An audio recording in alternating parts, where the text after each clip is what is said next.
క్రీస్తు పరిశుద్ధ నామమున మీ అందరికీ నా శుభాభివందనములు. Good morning all of you. ఈ దినము కొరకై ఏర్పాటు చేయబడిన వాక్య పాఠము ఇర్మియా గ్రంథము 5వ అధ్యాయము మొదటి వచనం చదువుతున్నానండి. ఇర్మియా 5:1. యెరూషలేము వీధులలో అటు ఇటు పరిగెత్తుచూ చూచి తెలుసుకొనుడి, దాని రాజవీధులలో విచారణ చేయుడి. న్యాయము జరిగించుచు నమ్మకముగా నుండ యత్నించుచున్న ఒక్కడు మీకు కనబడిన ఎడల నేను దానిని క్షమించుదును. దేవుడు తన పరిశుద్ధ వాక్కులను మనందరి హృదయములలో ఫలింపజేయునుగాక. మన అంశము కొద్దిగా బ్రేక్ అయినట్టుంది మధ్య, కానీ అది ఫినిష్ కావాలి కాబట్టి నంబర్ 1, పిలువబడిన వారు, ఏర్పరచబడిన వారు, నమ్మకమైన వారు. ఈ 3 విషయాలలో మనం 2 కొంచెంగా ధ్యానించుకున్నాం. పిలువబడిన వారిని గురించి, ఏర్పరచబడిన వారిని గురించి కూడా మనం ధ్యానించాము. ఈరోజు మరి నమ్మకమైన వారు.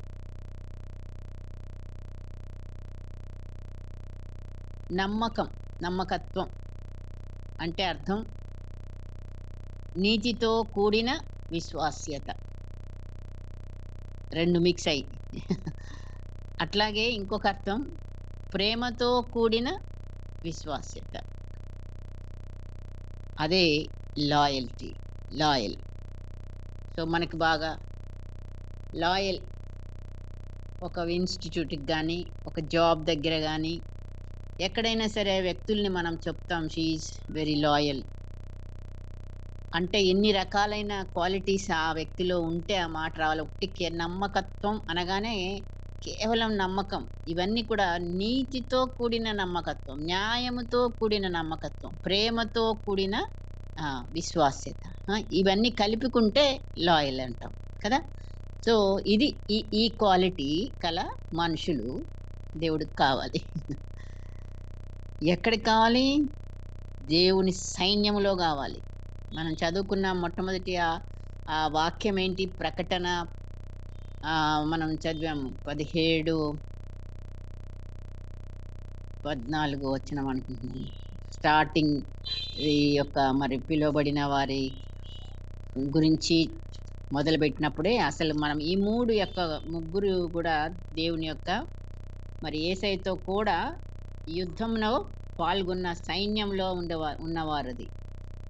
ప్రకటన 17-14లో వీరు ఎవరు? గొర్రెపిల్లతో యుద్ధము చేతురు అంటే అవతల పార్టీ, సాతాను పార్టీ, లోకరాజ్యాలు, రాజులు ప్లస్ సాతాను, ఇవందరూ కూడా అన్నమాట. కానీ గొర్రెపిల్ల ప్రభువులకు ప్రభువును, రాజులకు రాజునై ఉన్నందునను తనతో కూడా ఉండిన వారు పిలువబడిన వారై, ఏర్పరచబడిన వారై, నమ్మకమైన వారై ఉన్నందునను ఆయన ఆ రాజులను జయించును. ఈ మాట మరి ఇక్కడ 3 కేటగిరీస్ ఆఫ్ పీపుల్ ఉన్నారు ఇక్కడ. సో మనము మరి ఎందులో ఉన్నామో మరి తెలుసుకోవాల్సింది. ఈ 3 ఉంటేనే కానీ ఆయనతో యుద్ధంలో మనము నిలబడగలిగే సైన్యంలో ఉంటాము. మనము యేసయ్య ఒక్కడే మనకి ఆయన యుద్ధం చేసి మనకి జయం ఇవ్వాలని మనం ఆలోచన చేస్తూ ఉంటాం సాధారణంగా. మన యొక్క ప్రభువా నీవు నా పక్షంను యుద్ధం చేయవాడు, కరెక్టే, యుద్ధం చేస్తాడు. మనం అందరం మరి సైనికులుగా ఆయనతో ఉంటేనే. ఇప్పుడు మనము ఈవెన్ పాత నిబంధన కాలంలో దావీదు యుద్ధాలకు వెళ్ళినప్పుడు కూడా ఎలాగా యుద్ధం అంతా సమకూర్చి నిలబడండి, యుద్ధం చేసే దేవుడే, యేసయ్యనే వచ్చి చేస్తాడు అక్కడ. కాకపోతే ఏంటి, మనం సైన్యంగా ఉండాలి, అక్కడ ప్రజెన్స్ ఉండాలి, అంత అటెన్షన్లో ఉండాలి. ఎట్లా ఉండాలో, ఎక్కడ ఉండాలో వాళ్ళ చేతికి అప్పగిస్తాడు ఆయన. ముందుగానే వాళ్ళకే యుద్ధం కలుగజేసేది. ఎలాగైతేనే విజయం మనకి రావటానికి ఆయన పక్షమున మనం ఉండే బిడ్డలంగా, నమ్మకమైన వారంగా మరి ఈ రోజున మనము ఉన్నామా? అదే దేవుడు కోరుకుంటున్నాడు. చాలా వరకు మరి మనం చూస్తాము. పిలువబడిన వారెందరండి? అనేకులు అని చెప్తాం. అందులో ఏర్పరచబడిన వారంటే కొందరే అంటాం. ఈ కొందరిలో కూడా ఇంకా వడకడితే నమ్మకమైన వాళ్ళొస్తారు. ఆళ్ళింకా తక్కువ. ఏది ఏమైనా తక్కువలో తక్కువ అందులో నువ్వు నేను ఉండాలి మరి. కాబట్టి మరి ఈ వాక్యాలు దేవుడు మనకి జ్ఞాపకం చేసి చూపిస్తున్నాడు. మనలో ఈ క్వాలిటీ లేకపోతే మరి మనం ఆయనతో ఉండేవాళ్ళమా? జయం పొందేవాళ్ళమా? జయించడానికి మనం నిలబడేవాళ్ళమా? మరి మనమెక్కడ అనేది మనం చూసుకొని పరిశుద్ధాత్మ దేవునితో నింపబడిన బిడ్డలంగా అందరం గూడా సైనికులే. ఎవరిని పక్కన పెట్టడానికి కాదు. కానీ అందులో మరి ఆయన వడకడతాడు. చూద్దాం మరి. హ్మ్. ఇప్పుడు ఈ వ్యక్తి నమ్మకత్వం గల వ్యక్తి ఉన్నాడా అని అంటలేదు గూడా. చూడండి, న్యాయమును జరిగించుచు నమ్మకముగా యత్నించుచున్న ఒకడు. అబ్బో! ఎంత మాట. నమ్మకంగా ఉండాలని ఒక ప్రయత్నం చేస్తున్నాడట ఒకడు. అట్లాంటోడు ఒకడున్నా గూడా ఆ పట్టణాన్ని నేను క్షమిస్తాను అంటున్నాడు. పూర్తి నమ్మకస్తుడు గూడా గాడాయన. నమ్మకముగా ఉండ ప్రయత్నించుచున్నాడంట. యత్నించుచున్న ఒకడు మీకు కనబడిన ఎడల నేను దానిని క్షమించుదును. అసలు ఈ పట్టణం ఏంటి? యెరూషలేము వీధులలో పరిగెత్తమంటున్నాడు. ఎక్కడో కాదు సుమా. యెరూషలేం అంటే ఏంటి? యూదా దేశానికి, ఇశ్రాయేల్ దేశానికే కేంద్రమైన పట్టణం. జనులందరూ, ఇశ్రాయేలు ప్రజలు, యూదా వారందరూ కూడా ఆరాధించే పుణ్య స్థలం. అలాంటి స్థలంలో ఒక్క నమ్మకస్తుడు లేడంట. ఎంత మాట. ఇప్పుడు మనలో ఎంత దేవుడి కోసం మనం నిలబడితే, ఆయన గనక ఒక్కసారి జల్లెడ పడితే మనం రాలిపోయేవాళ్ళమా? మరి ఉండేవాళ్ళమా? మనకెక్కడున్నాము? మనమే ఏ నమ్మకత్వంలో ఉన్నాం? మనలో న్యాయము, కనికరము, మరి ప్రేమ, నీతి అన్నీ కలిపితేనే నమ్మకత్వం దేవుని ఎడల. సో, అలాగా మరి ఆయన ఎక్కడ వెతుకుతున్నాడయ్యా అంటే నమ్మకస్తుని కోసం యెరూషలేం పట్టణంలో. మరి రాజవీధుల్లో వెతకట్లేదు, మురికివాడల్లో కాదు. రాజవీధుల్లో వెతకమంటున్నాడు. సారీ, రాజవీధులలో విచారణ చేయుడు అంటున్నాడు. మురికివాడల్లో కాదు సుమా. మురికివాడల్లో ఒకవేళ నమ్మకస్తులు లేకపోవచ్చు. రాజవీధుల్లో అంటే అందరు రాజులు నివసించే రాజుల మరి అట్లాంటి ఒక మంచి స్థలంలో వెతకమంటున్నాడు. అక్కడ పరిగెత్తి చూడండి, అక్కడైనా మీకు ఒక్కడన్నా కనబడతాడేమో అని. చాలా భయంకరమైన మాట కదా మరి ఇది. కాబట్టి మరి మనం ఎంత జాగ్రత్తగా, ఎంత నమ్మకంగా, ఎంత ఆయనకి కృతజ్ఞతగా, మరి ఆయననే ప్రేమించే వాళ్ళంగా, మరి నీతితో జీవించే వాళ్ళంగా మనం ఒక్కొక్క క్వాలిటీని ఒక్కొక్క దినం వేస్ట్ వెళ్ళిపోతుంది. జీవితంలో గడిచిపోయిన రోజులు రావు. కానీ ఇప్పటికీ మనం ఎంత రోజులు మరి మనం ఉండబోతున్నామో, ఇంకా మనం పరిశుద్ధంగా, ఇంకా నమ్మకత్వంగా దేవుడికి ఉండడానికి మనము మరి ప్రయత్నం చేద్దాం. ఇక్కడ ప్రయత్నం చేస్తే చాలన్నట్టుంది. అట్లాంటి ఒక్కడు దొరికినా కూడా చాలంట. దేశాన్ని, ఆ పట్టణాన్ని మొత్తాన్ని క్షమించేస్తా అంటున్నాడు. వీళ్ళెవరు? మనుషులందరూ, అక్కడ ఉన్న వాళ్ళందరూ కూడా దేవునిచే ఏర్పరచబడిన వారు. ఇశ్రాయేలు ప్రజలు, యూదా ప్రజలు, దేవుని స్వాస్థ్యమైన జనులు. అయితే ప్రస్తుత పరిస్థితి ఎలా ఉందయ్యా అంటే దేవునికి ఉగ్రత తెప్పించే రీతిగా ఉన్నారన్నమాట. అంటే వాళ్ళు దేవునికి లోబడక, విశ్వాసఘాతకులుగా, అన్యాయము, అక్రమం, మోసం, అవినీతి, అబద్ధం, ఇంకా ఇలాంటి గుణగణాలు కలిగిన బిడ్డలుగా మరి ఉన్నారు. మనకే పట్టణం జ్ఞాపకం వస్తుందండి? దేవుని ఉగ్రతకు పాల్పడ్డ పట్టణం సొదొమ గొమొర్రా పట్టణం. అక్కడ కూడా ఇదే క్వాలిటీస్. అందుకే ఇంక నేను ఆ పట్టణాన్ని నాశనం చేస్తాను అని అన్నాడు. అబ్రహాంతో చెప్పకుండా ఎలాగా? స్నేహితుడు కదా అని చెప్పాడు. అయితే అబ్రహాంకి ఒకళ్ళు గుర్తొచ్చారు, లోతు. అవును, తన సొంత రక్త సంబంధి అక్కడున్నాడు. మరి పట్టణాన్నేమో దేవుడు నాశనం చేయబోతున్నాడని ఆయన బేరమాడాడు, కొసరాడు, బతిమాలాడు.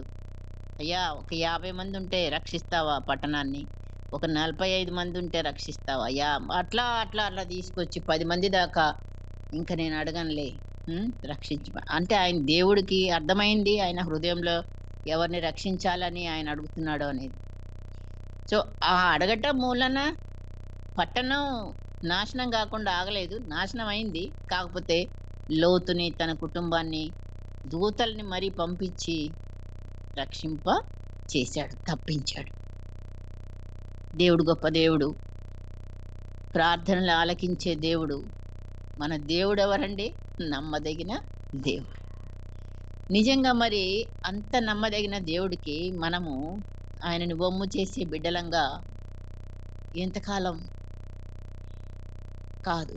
ఆయనని గూడా మరి మనం గూడా నమ్మదగిన వాళ్ళమని ఆయన మెచ్చుకునే బిడ్డలంగా ఉండడానికి మరి మనకి పరిశుద్ధాత్మ దేవుడు ఇలాగ వాక్యాలతోని మనల్ని ఎంతగానో ప్రోత్సాహపరుచుతుండగా మరి మనం హృదయంలోకి తీసుకోవాలి. ఏదో ఆరాధనకు వచ్చాము, కనెక్ట్ అయ్యాము, టైం అయిపోతుంది, వింటున్నాము అలా కాదు.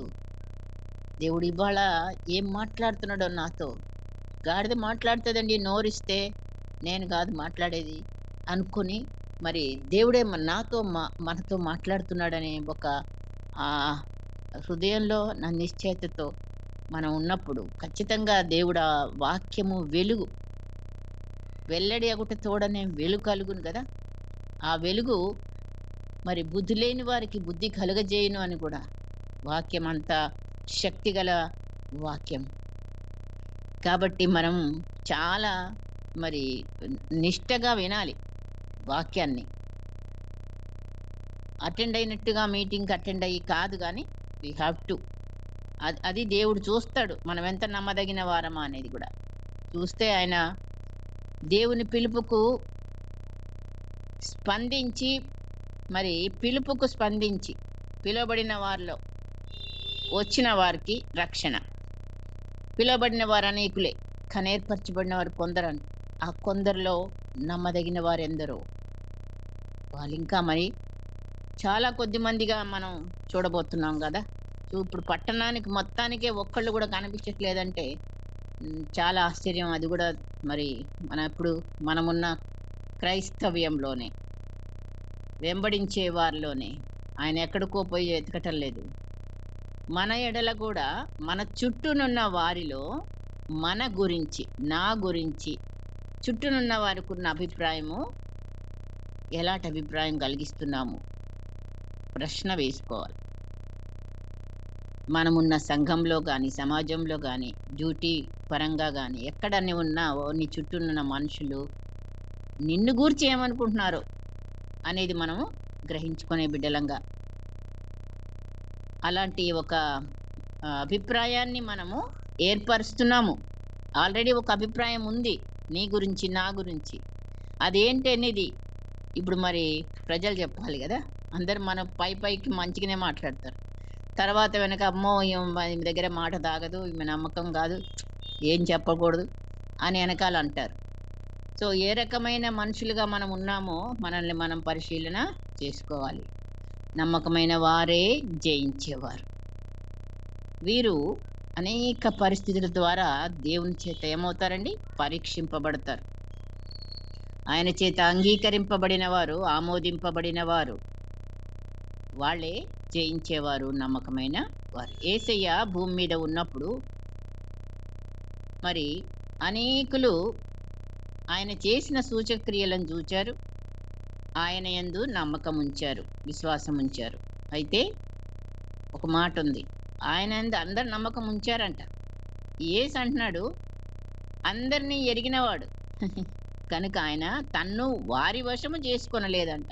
యోహాను మరి మనుష్యుని ఆంతర్యమును ఎరిగిన వాడని రాశాడండి. యోహాను సువార్త 2వ అధ్యాయము 23-24 వచనాల్లో ఈ మాటలు. భూమి మీద మరి ఆయన అందరినీ ఎరిగినవాడు, నిన్ను నన్ను ఆయన ఎరిగినవాడు. అందుకే ఆయన తనని ఎవరి వశం కూడా చేసుకోలేదు. మనిషిని ఆంతర్యం ఎరిగిన దేవుడు ఆయన. ఆయన నమ్మిన వారిలో అధిక శాతం స్వార్థంతో, అవసరాల కొరకు, వ్యక్తిగత ఆశీర్వాదాల కొరకు, స్వస్థతల కొరకు, పాపాలు క్షమింపబడుట కొరకు, ఇలా తమ స్వప్రయోజనాల కొరకు ఆశతో యేసయ్య వద్దకు వచ్చారే తప్ప, జయించువారిగా ఉండాలన్న ఆశ వారిలో లేదు. వారినే అంటున్నాం గానీ, ఇప్పుడు మనల్ని కూడా అదే మాట మనం అన్వయించుకోవాలి. నేను దేని కొరకు యేసయ్యని నిజంగా చెప్పాలంటే, కష్టాల్లో ఉన్నప్పుడు యేసయ్య నిజంగా జ్ఞాపకం వస్తాడు. మనం కన్నీటి ప్రార్థన చేస్తాం. అదిగో అక్కడనే దేవుణ్ణి వెంబడించడానికి నువ్వు నేను స్టార్ట్ చేశాం. ఎవరైనా గాని గాక. అయితే ఒక ఆశ ఇప్పుడు మనకిలో కలిగిస్తున్నాడు పరిశుద్ధాత్మ దేవుడు. ఏమంటే, జయించే వారి యొక్క లిస్ట్‌లో మనము ఆయనతో నిలబడాలి అన్న ఆశ. అందుకు ఆయనని మనము నమ్మే బిడ్డలంగా, వెంబడించే బిడ్డలంగా నిలబడాలి. నమ్మకమైన బిడ్డలంగా. ఆనాడు ఇశ్రాయేలీలు శత్రువులపై యుద్ధం చేయడానికై గిద్యోను పిలుపుతో, న్యాయాధిపతుల కాలంలో అండి, గిద్యోనును పిలిచినప్పుడు మరి ఆయన మనం యుద్ధం చెయ్యాలి అని చెప్పి సమకూర్చాడంట రమ్మని. పిలుపునిస్తే సైన్యంగా కూర్చబడిన వారు 32,000 మంది వచ్చారు. అయితే వారందరి హృదయాలు వెలిగిన దేవుడు చూడు వారిని వడకట్టాడండి. మొదటిగా ఒక అనౌన్స్‌మెంట్ ఇవ్వమన్నాడు గిద్యోనుతో. ఇంతమంది చాలా ఎక్కువైపోతారు. వాళ్ళ హృదయాలేంటో నాకు తెలుసు అని. ఆళ్ళలో పిరికివారు ఎవరెవరన్నా ఉంటే ఆళ్ళని వెనక్కి పంపించేయమను. ఎవరైతే యుద్ధం చూస్తే భయపడతారో, వచ్చారు పేరుకైతే వచ్చారు. కానీ యుద్ధం అనగానే భయం. నిజంగానే మీకెవరికన్నా భయం ఉంటే మీరెళ్ళిపోవచ్చు అని చెప్పి అనౌన్స్‌మెంట్ ఇవ్వయ్యా అంటే ఇచ్చారు. గిద్యోను చెప్తే ఎంతమంది ఎళ్ళిపోయారు? 22,000 మంది ఎళ్ళిపోయారండి ఇంటికి. మిగిలినోళ్ళు 10,000 మంది. అయితే ఇది కూడా ఎక్కువనే అన్నాడంట దేవుడు. ఈ 10,000 మందితో కూడా నువ్వు వెళ్ళక్కర్లేదు యుద్ధానికి. ఇంకా తక్కువ మందిని కావాలి. అందులో నమ్మకమైన వాళ్ళెవరో ఆయన ఏరుతున్నాడు అన్నట్టు. ఇప్పుడు ఈ 10,000 మందికి ఒక పరీక్ష పెట్టాడు నది దగ్గర. ఆ పరీక్షలో పాస్ అయిన వాళ్ళు ఎంతమంది? 300 మంది అని రాయబడి ఉంది. న్యాయాధిపతులు 7వ అధ్యాయం 1-8 వరకు మనకు తెలిసిన సత్యమే. చదవండి ఒకసారి. అప్పుడు మనకు అర్థమవుతుంది. నిజంగా మరి దేవుడి దగ్గర వడకడతా ఉంటాడు. మరి నమ్మదగిన వాళ్ళని మనం కూడా ఒక చిన్న పని చెప్పాలంటే ఆ వ్యక్తిని నమ్మితే గాని మనం కొన్ని రూపాయలు ఇచ్చి పంపించాలి. ఒక పెద్ద కార్యం చేయాలి అంటే వాళ్ళని వీళ్ళని పంపం. మనకు బాగా నమ్మకస్తులైన వ్యక్తి ఎవ్వరా అని చూస్తాం. ఈ వ్యక్తిని పర్వాలేదు. అట్లానే దేవుడు కూడా మరి కోరుకుంటున్నాడు నమ్మదగిన వాళ్ళని.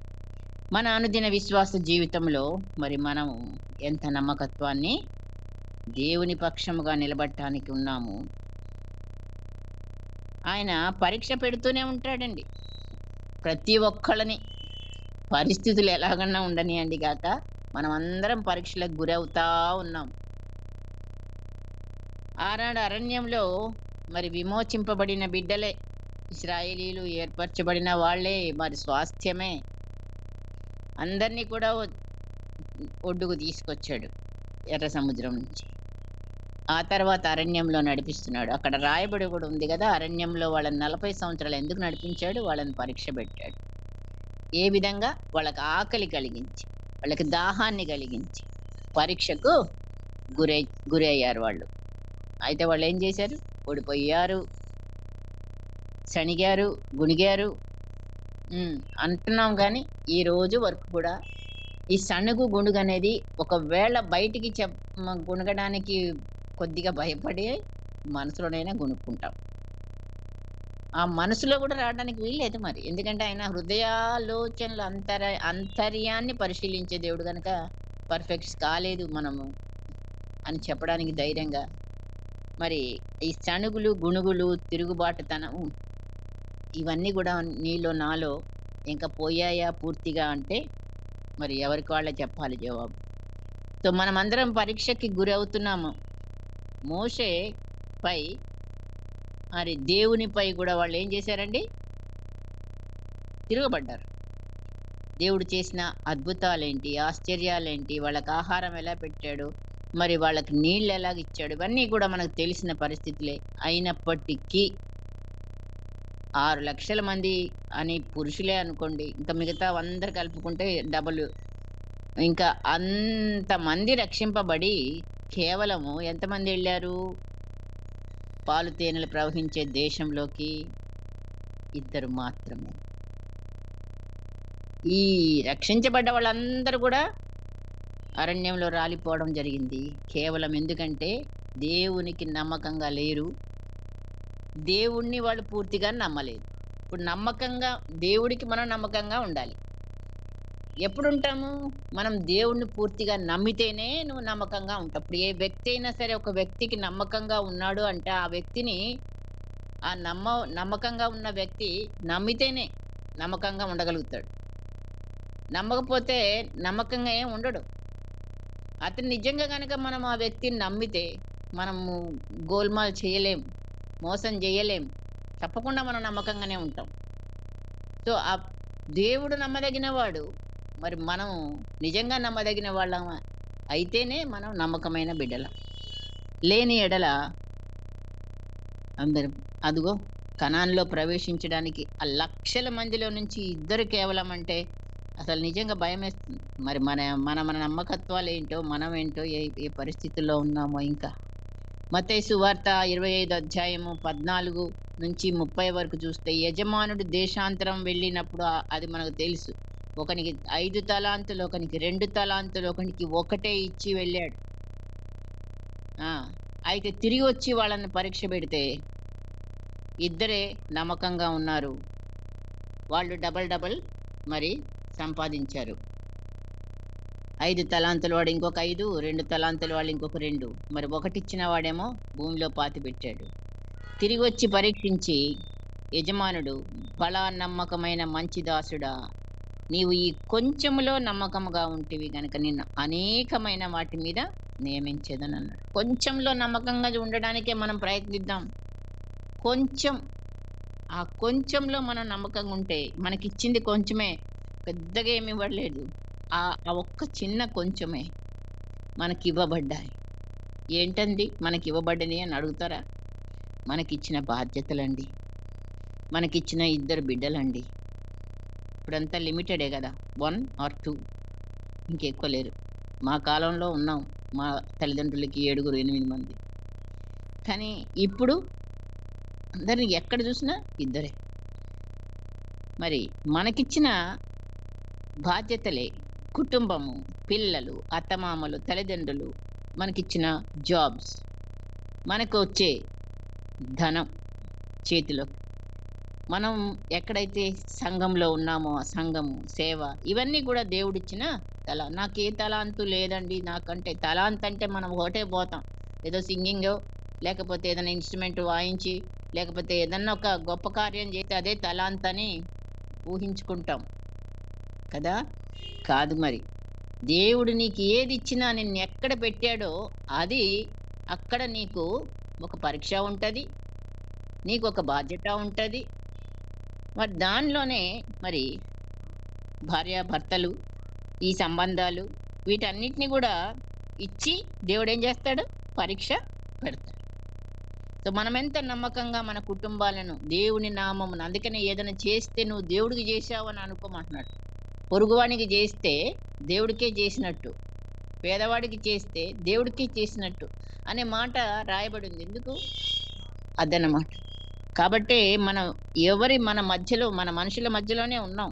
కాబట్టి మనకిచ్చిన తలాంతు, మనకిచ్చిన ఏదున్నా నీ దగ్గర గిఫ్ట్, దాన్ని నువ్వు షేర్ చేయడమా? మనస్ఫూర్తిగానా? Half and హాఫా?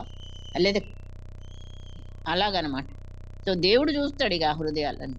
కాబట్టి మనమెంత దేవుడికి నమ్మకంగా ఉన్నామో, మన కుటుంబాల్లో మనకిచ్చిన చిన్న బాధ్యతలలో, ఆ చిన్న కుటుంబంలో నువ్వు అది మరి పక్కన పెట్టేసి నేను ఇంకెక్కడో ఏదో చేయాలి అని చెప్పేసి మనం నెగ్లెక్ట్ చేస్తే ఇచ్చిన తలాంతుని మనం ఏం చేస్తున్నామో అది దేవుడికి లెక్క అప్పజెప్పాల్సి ఉంటుంది. పిల్లల కొరకు ప్రార్థన, పిల్లల్ని సరి అయిన మార్గంలో నడపాలంటే మనం సరిగా నడవాలి. మరి మనం ఇవన్నీ అన్నమాట. సో, మనకివ్వబడ్డ బాధ్యతలు, మన తలాంతులు. పౌలు గారు దేవుని ఆమోద ముద్ర పొందాడు అంటున్నాడు. తిమోతి మొదటి పత్రిక మొదటి అధ్యాయం 12వ వచనం చూస్తే మరి ఆ మాట దేవుడు నేను దూషకుడినే, హింసకుడినే అయినా కూడా దేవుడు తన పరిచర్య కొరకు నియమించి నమ్మకమైన వానిగా ఎంచినందుకు కృతజ్ఞుడనై ఉన్నాను అంటున్నాడు. నన్ను బలపరిచిన మన ప్రభు అయిన యేసుకు నేను కృతజ్ఞుడనై ఉన్నాను అంటున్నాడు. నమ్మకమైన వాడిగా ఎంచబడాడు పౌలు. మోషే పరిచారకుడుగా ఉండి దేవుని ఇల్లంతటిలో నమ్మకముగా ఉన్నాడు. అయితే క్రీస్తు కుమారుడై ఉండి ఆయన ఇంటి మీద నమ్మకంగా ఉన్నాడు అని హెబ్రీ గ్రంథకర్త రాస్తున్నాడు. ప్రజల పాపములకు పరిహారము కలుగుటకై నమ్మకము గల ప్రధాన యాజకుడు మన యేసయ్య. నమ్మకము గల హెబ్రీ 2:17.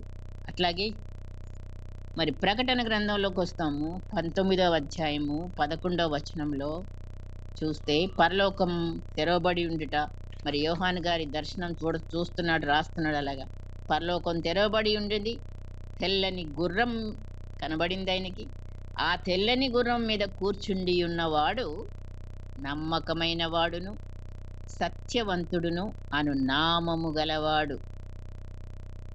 అసలు ఆయన పేరే నమ్మకమైన వాడు. మనకు యేసయ్య అనే పేరు ఒక్కటి మనకు బాగా పరిచయం.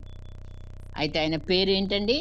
నమ్మకమైన వాడు. ఆయన రాజులకు రాజు, ప్రభువులకు ప్రభు. ఆయన నామము, వాక్యము ఆయన పేరే. సత్యవంతుడు అనేది ఆయన పేరే, నామము. చూసారా? మరి నమ్మకమైన వాడనే పేరు గల దేవుడు తన ప్రజలు ఎలాగుండాలి? నేనేమై ఉన్నానో మీరు అదే ఉండాలన్నాడు. నేను పరిశుద్ధుడను, మీరు పరిశుద్ధులై ఉండాలి. నేనేమై ఉన్నాను, మరి ఆయన వెలుగై ఉన్నాడు, మీరు వెలుగై ఉండండి. నేను మిమ్మల్ని ప్రేమిస్తున్నాను, మీరు ప్రేమించండి. ఆయన ఏం చేస్తే అది మనం చేయాలి. ఆయన ఇప్పుడు యుద్ధం చేస్తున్నాడండి. మరి మనం కూడా ఆ యుద్ధంలో పాల్గొనడానికి సిద్ధపడదాం. ఎందుకంటే మన చేత కాదు, బట్ మనల్ని మనం పరిశుద్ధాత్మ దేవునికి సంపూర్ణంగా సమర్పించుకున్నప్పుడు ఆ నమ్మకమైన వారి లిస్టులో, ఆయన సైన్యంలో మనం చేరాలని మనకుంది ఆశ. విజయం చూడాలని మనకు ఆశ.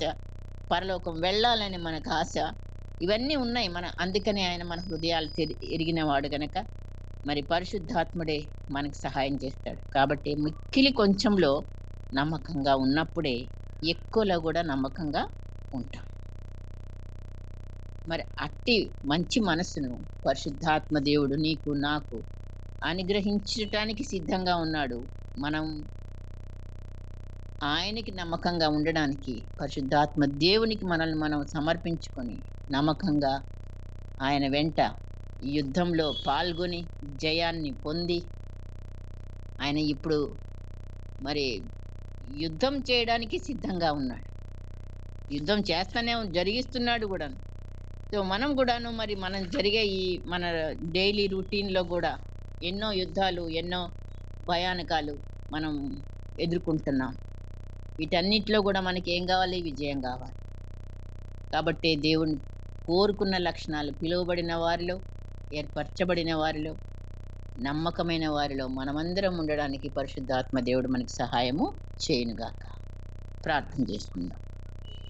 పరిశుద్ధుడమైన మా తండ్రి, గొప్ప దేవా, నమ్మకమైన దేవా, అయ్యా మేము నమ్మదగిన వారం కాకపోయినను మీరు నమ్మకమైన దేవుడుగా తండ్రి మమ్ములను నమ్మకమైన వారిగా చేయడానికి నువ్వు నాతో మాట్లాడిన ప్రతి మాటను బట్టి నీకు వందనాలు, స్తోత్రాలు చెల్లిస్తూ, పరిశుద్ధాత్మ దేవా, ఈ ఉదయకాలమున మమ్మల్ని మేము నీకు సంపూర్ణముగా సమర్పించుకుంటుండగా మా హృదయాలను ఎరిగిన దేవుడవు నాయనా, మా అంతర్యాలు ఎరిగిన దేవుడవు తండ్రి.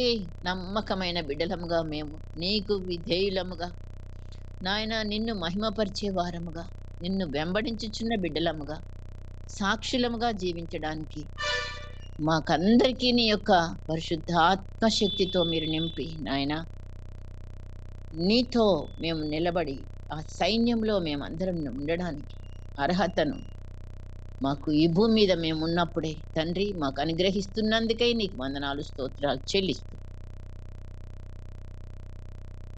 యేసు పరిశుద్ధ నామమున అతి వినయంతో బ్రతిమిలాడి వేడుకొనుచున్నాం తండ్రి. ఆమేన్.